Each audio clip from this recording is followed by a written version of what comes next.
Moriziso pandindofamba, moriziso pandizere, chinditarezerai pandizere, pandindofamba, evainavo.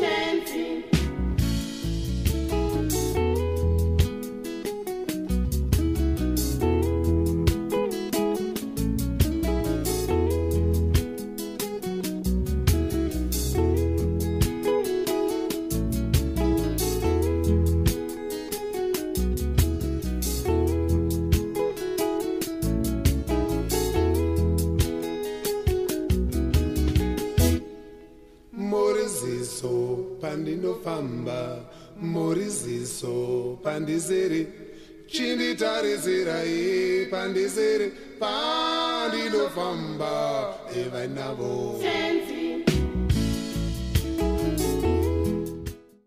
Oliver Mtukudzi was born in Harare's high-density suburb of Highfield in 1952.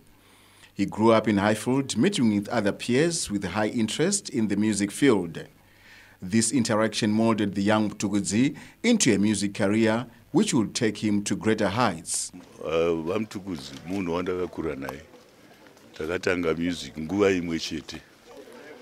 Tikaita zvakawanda, vakaburitsa mumwe music yainakidza vanhu. Nawo ndaiwo ndine dzanguwo dzimbo. Tiri vanhu vanowirirana.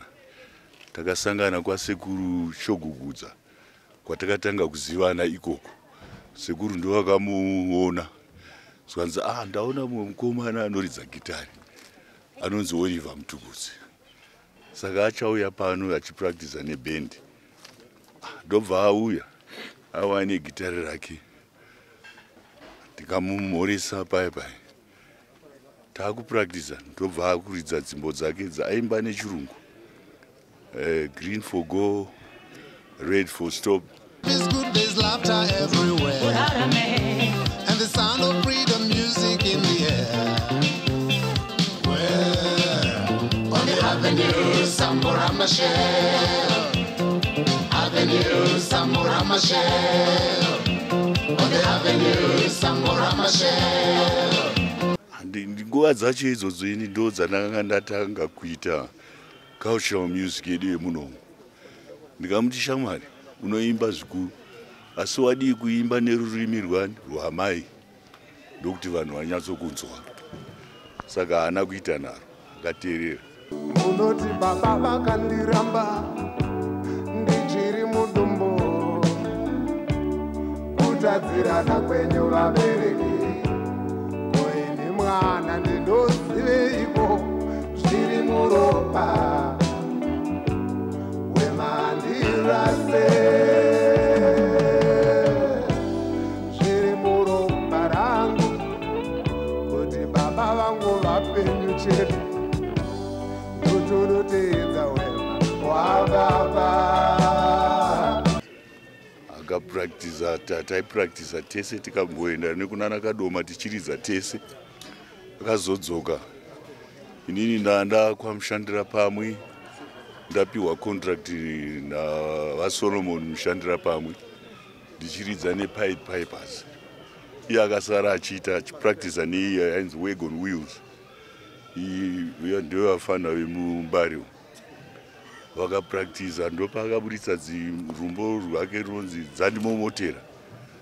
Vanhu vakafara zvikuru kuti kwauyawo mumwe mutsva pamusic yedu. Taiwirirana zvokuti tikasangana kunana America, kunana England. Takaridza tese kunana England uko. Kunana America hatinazokwanisa kuridza tese. Asi taiti tikasangana tiri vanhu vaya vanokurukura nenyaya dzeudiki hwedu patakatangira tichitoseka tichiita majokes. Angari was like a brother to me. After learning through the tight ropes with other high flyers in music like Thomas Mafumo, Tangawe Kwasando and Mashawa Munumungwe, Mtukudzi's first albums were launched in the late 1970s, defying the challenges in the colonial era to push important music messages through a universal language.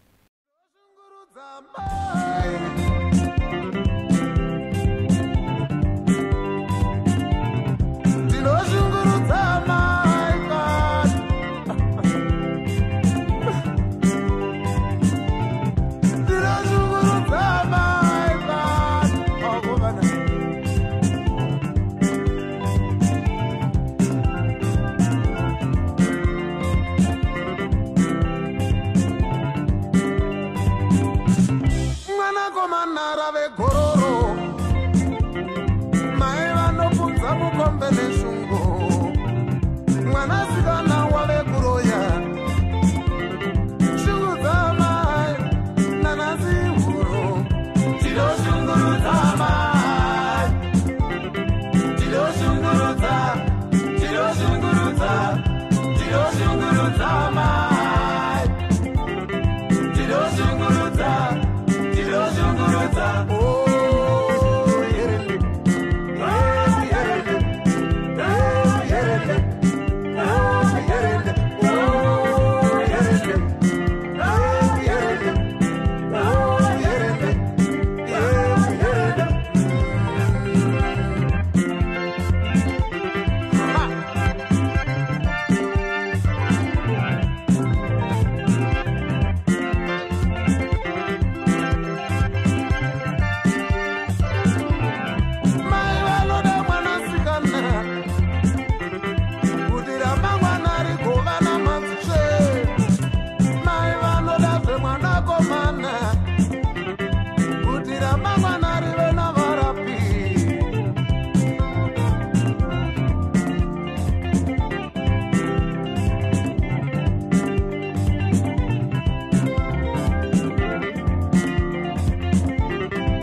At Independence, the new environment opened for the better, and the men affectionately known as Tuku blossomed into stardom, leading the Black Spirits Band that nurtured many outstanding artists, churning out great songs both on local and international scene.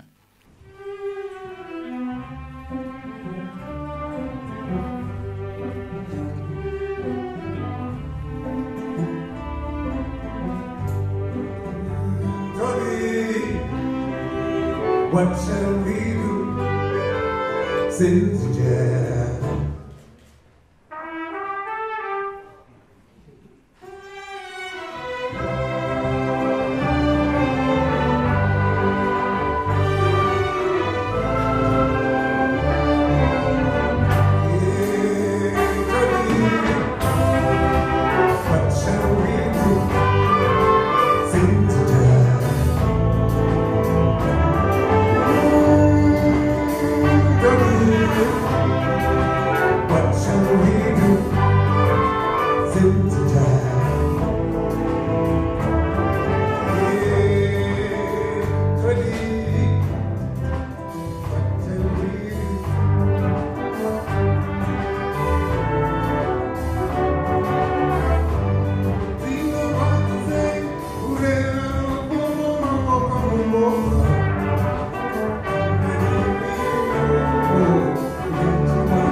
Mina,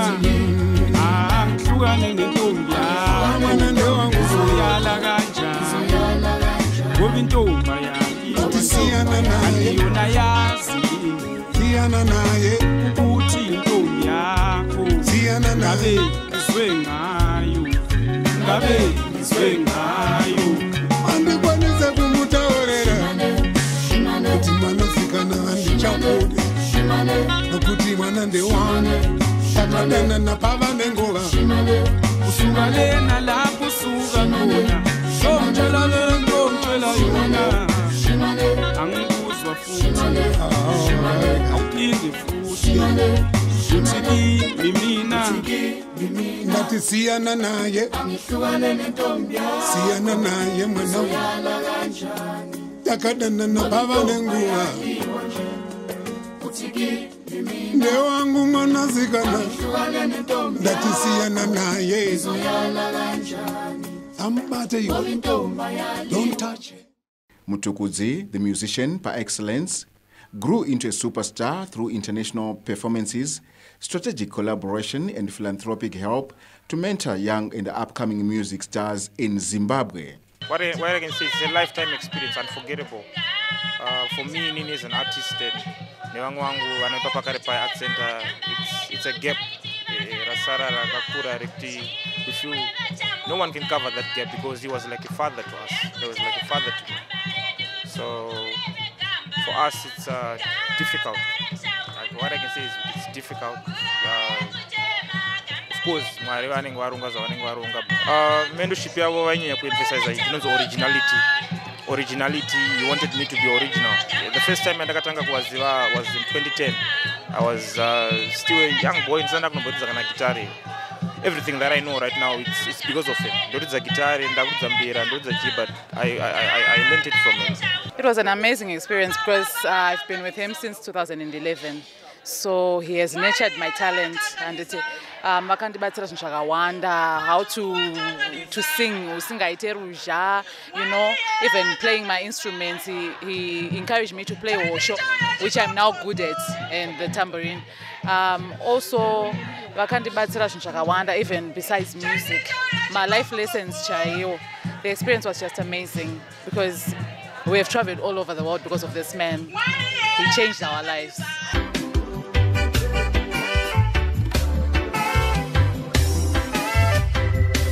Fambe kudai kuyenda mberi maikwe ndotsoka zureka kududuza usvika mberi kududuza kudzokera shure handizive kutyiswa here kana imwe yaye matsinza yakandidai mweya yematsinza ungazive zvaineda zvandeziva mweya ine guma yakumaka chino nechino ndabata joni tulusaka kubata nitsapata pana chandabata kama una matepe kwere kuti okay zondipe Jehova jaire ndisarurire oyetama ndisarurire sarura koni rada tsambara keda ndide namu Jehova jaire ndisarurire ukama hwangu unotangira kuti taishanda tese akauya kumba kwangu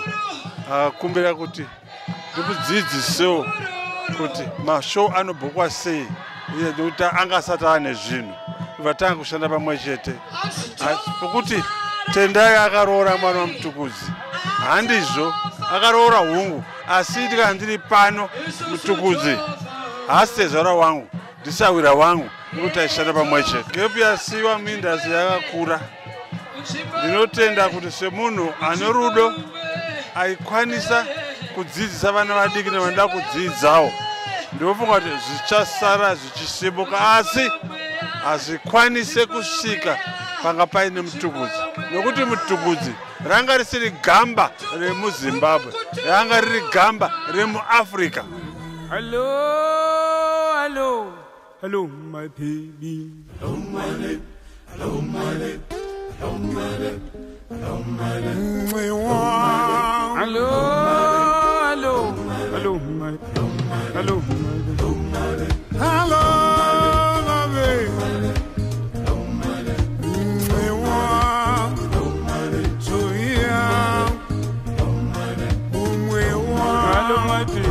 Hello, my sweet. Hello, my hello, my Tarakadenga yabata moyo wa my sweet Nzimbe yakamenywa kare. I love you, I need you, I love you. Hello my baby, hello my sweet, hello my baby, hello my baby, hello my baby, hello my chocolate, hello my baby, hello my baby. Tarakadenga yabata moyo wa my sweet Nzimbe yakamenywa kare. Hello my baby, hello my chocolate, hello my baby, hello my baby, my sugar baby, hello my baby. Hello, my hello, sweet chocolate. Hello, hello, I love my you, sweet baby. I love you. Oh baby, baby, baby. Hello, my baby. Oh baby, baby, baby. Hello, my baby. Oh baby, baby, baby. Hello, my baby. Baby. Hello, my baby. Baby. I love you, baby. Baby. Baby, baby, baby, baby, baby, baby, my love. Oh baby, baby, baby, baby, baby, baby, baby, my love. Hello, hello, my baby. Hello, hello, my baby. So do I. Kamaoneka mtu kushanda kwenguva yakareba kubva kuma 70s. Ndichikuya kwa ndichipinda 1975 mu music industry. Ndichivaziva vatopinda kare. Saka kubva ipapo taishandidzana mashows tichita pamwe chete. Uye tichiona taitoita namukomana munengena. Nguva yese ndasangana vaindikuridzira kuti ndiitewo semaitiro avo. Saka munhu anga akanaka kwandiri. Zvokuti ndainzwa manyemwe pandaisangana nawo panguva dzose. Uye munhu anga asingasarudze. Anga asina zera pakutamba. Aiti chero wasangana naye wechidiki wotamba naye omurayirawo mazano.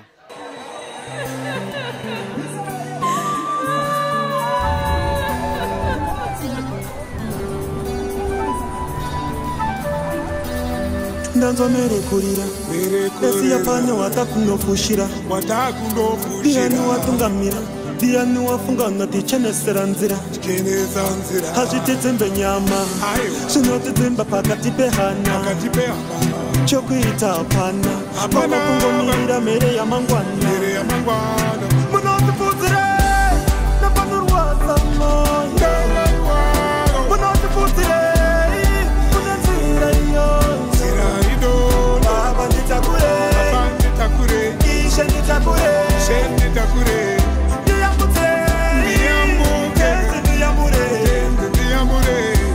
Somatora ambuya matora sekuru wapana kacheche kauya Somatora mukoma matora anzazi yenama wanisha egonda Misodzi yanda chiema ndasata kunga Tumira yingirose nitsontakura Iri ngozi aipaita atsana ngura Iri njozi yandikurira amainda gura Diani ya chandiraira Hama the petro machaira Daise mwafunga nicha chaira Kuwedenga daimandi daira Munoti putire Napanurwata moyo Munoti putire Munanzira iyo Baba nitakure Isha nitakure Not only was he a great musician, Mtukudzi ventured into film acting. Muchaziviswa musi muchadanwa imina yamadzenyi kuzomira pamberi pamagistrate ndizvozvo chete mazvita kugara zenderera usaone moyo kanderia Maria niwe usaone moyo kanderia Maria niwe shinga moyo shinga Maria niwe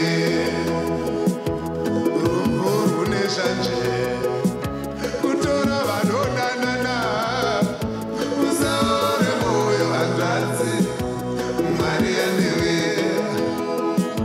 usaore moyo kanderia Maria newe shinga moyo shinga Maria newe opondoi pane shanu kana ukadzoka naye nhai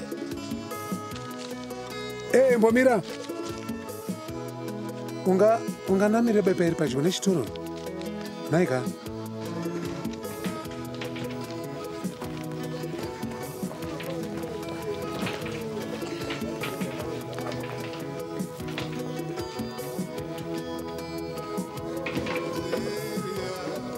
The public and private sector could not ignore the superstar and icon as he became part of many high-profile events nationwide. Blessed with 4 daughters and a son, the late Sam, Muthukuzi was an epitome of local music entertainment and a typical success story in eking out a decent life out of the field of music.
UNICEF bestowed him Goodwill Ambassador status. Making peace, human rights, UN at 50, security, fighting drug abuse, UN at 50, promoting democracy, development. While Great Zimbabwe University gave him the respect of an honorary doctorate degree. For a life well lived, displaying great love, peace and messages of social stability in Zimbabwe and the rest of the world, it was befitting that the music superstar, Dr. Oliver Mtukudzi, was bestowed national hero status, announced by the highest office in Zimbabwe. Kumusha kudunhu kwako vanovimba newe vanoziva kuti tine mwana akaberekwa muno akaita mbiri kwete munyika yega yakaberekwa asi pasi rose. Tinofara nazo.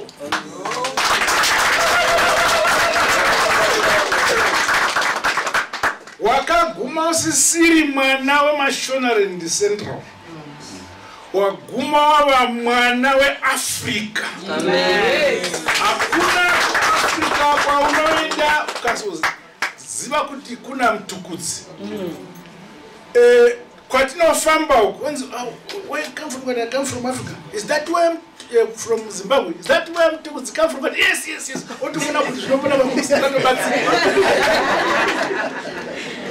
Nokuti ndinobva kunobva Mtukudzi. An icon mu industry yake. Saka amai musangano weZANU-PF, hurumende yeZimbabwe, president weZimbabwe, tawirirana kuti isu senyika yeZimbabwe nemhuri yose yeZimbabwe yatakamirira kanda ulenda anodana asingari takamirira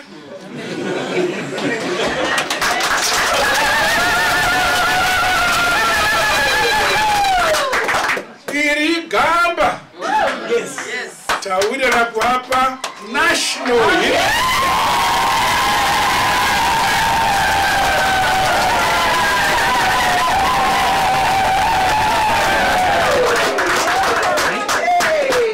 Go Well superstar, music icon Nzo Samanyanga, national hero, may your soul rest in eternal peace. Moriziso pandindo famba, Moriziso pandisere, chinditarizira pandisere, pandindo famba, evainavo.